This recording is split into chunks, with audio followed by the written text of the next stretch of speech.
Europe 1. Le Club Culture sur Europe 1. Nicolas Caro vient d'arriver dans ce studio. Bonjour Nicolas.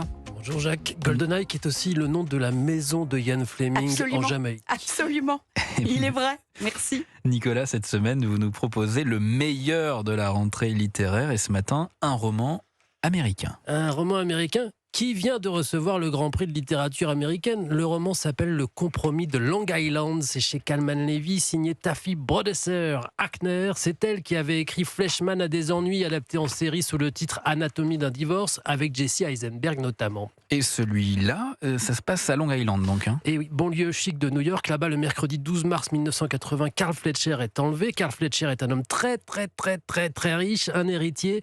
Son père Zelig, immigré juif de Pologne parlant à peine l'anglais, a appris la chimie en autodidacte et élaboré une méthode de fabrication de polystyrène révolutionnaire à l'époque. Et depuis, les Fletcher sont riches. Et leurs propriétés en témoignent. Alors je vous rassure pour ceux qui étaient inquiets, en quelques pages, on retrouve Carl. Une rançon de 250 000 $ a été demandée. Je vous passe les détails, mais les kidnappeurs sont arrêtés, Fletcher libéré.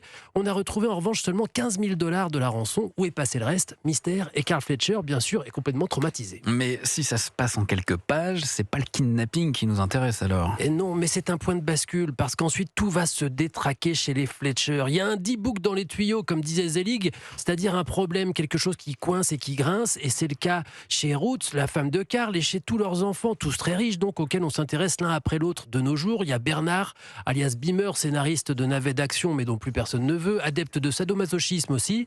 Nathan, avocat sans charisme, qui passe ses journées au cinéma pour pas avoir à dire à sa femme qui s'est fait virer du cabinet. Et Jenny, qui a fait des années d'études d'à peu près tout, sans jamais s'intéresser à un seul humain, et qui soudain s'est découvert une détestation de l'argent et une culpabilité de ne pas avoir à en gagner. Tout ça est parfois très grave, mais toujours traversé par un humour désespéré, hyper lucide. C'est un livre sur l'argent, ce que c'est que d'en avoir trop ou pas assez. Tout est précis, enlevé. C'est excellent. 600 pages, mais on en redemande. Et le titre, vous découvrirez ce qu'il veut dire, mais moi, j'en ris encore. Le Compromis de Long Island chez Calman Levy. Merci Nicolas Caro.